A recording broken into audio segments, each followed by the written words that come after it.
भले बेच दी कनवा के भाई राजा जी जाके दुनाली राजा जी। हेलो हाय नमस्ते बड़ा अस्सलाम वालेकुम भाई तनिक हम सकीर फिर हमारे को छोटा सा एपिसोड में स्वागत बा।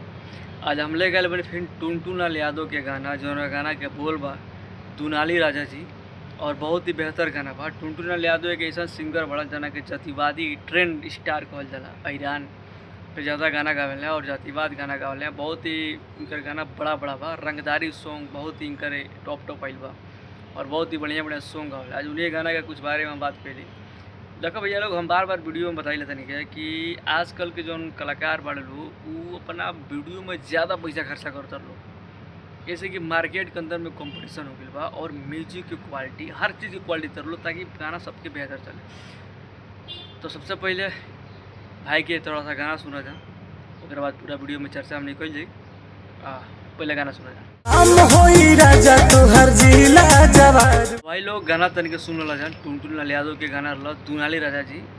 भाई गाना सबे के सुनेला और सबे के इंजॉय करला गाना सुन के। लेकिन गाना में सबसे बड़ा किरदार निभावला राइटर होला, उकरा से बेसी किरदार निभावला एक म्यूजिशियन होला, उकरा से बड़का किरदार निभावला मदनी राइटर जो गायक खुद गावे लगाना।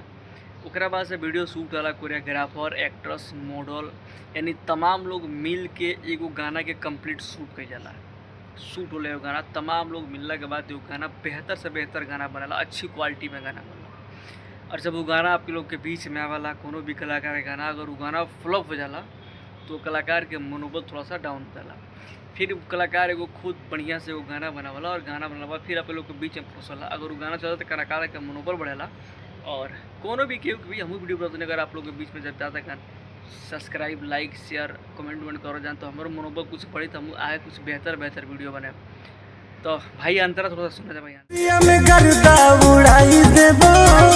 तो भाई अंतरा तरीके सुन ला जान टुनटुन लाल यादव गाना में क्वालिटी का बा गाना के बोल में कमेंट में जरूर बताओ जान। अब भाई हमारा चैनल पर अगर रहता रहे चैनल सब्सक्राइब कर जाना, आप पेज के देखता रहे तो पेज के फॉलो कर जाना। कहीं कि दुनिया में सब एक स्ट्रगल करता, हम स्ट्रगल करते नहीं तनी के प्यार आशीर्वाद के बिना कोनो भी काम अधूरा रहेला। और हम बहुत वीडियो आप स्टार्ट कर दिलवानी भाई बनाओ तो चाहे व्यू आई ना आई सब्सक्राइब हो ना हो कोई दिक्कत दिखा, लेकिन कंटिन्यू वीडियो बनी टाइम मिली तो अब बनते रही। तो भाई लोग एक बार कमेंट में बताओ जान कि टुनटुन लाल यादव के गाना कैसा लागल हो और हमारा चैनल के सपोर्ट कर जान और चैनल सब्सक्राइब कर जान और ढेर सारा प्यारा आशीर्वाद दे जान। चलो आज के वीडियो इतना खोलो फिर मेरे को नेक्स्ट को अगला वीडियो के बारे में बात करते तो तरह जय भारत।